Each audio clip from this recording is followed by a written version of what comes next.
sebab itu saya ingin fokus betul-betul. Kalau kita lihat Kementerian Belia dan Sukan ini, kita mesti jelas ya bahawa pembangunan belia itu penting ya untuk siapkan generasi masa depan negara yang lebih hebat, dan juga bagaimana sukan ini boleh kita angkat sebagai satu wadah perpaduan dan juga membanggakan negara.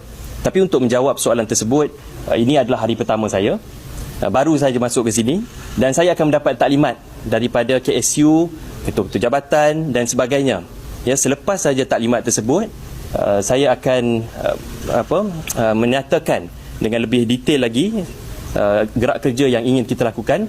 Tapi sudah pasti dengan kerjasama yang baik daripada semua persatuan ya yang di bawah KBS, dan yang lebih penting bagaimana KBS ini boleh bekerjasama dengan kementerian-kementerian yang lain, bermakna rentas kementerian, untuk kita pastikan pengukuhan dan agenda belia dan sukan khususnya dalam membentuk sebuah negara Malaysia Madani itu dapat dicapai ya. Jadi berikan sedikit masa, dan saya yakin insya-Allah kepercayaan yang diberikan oleh Yang Amat Berhormat Perdana Menteri Datuk Seri Anwar Ibrahim kepada saya dan juga Yang Berhormat Timbalan Menteri, dan dengan sokongan dan dukungan daripada Datuk KSU, saya yakin kita boleh mampu untuk melonjakkan KBS ini ke arah yang begitu tinggi sekali, insya-Allah.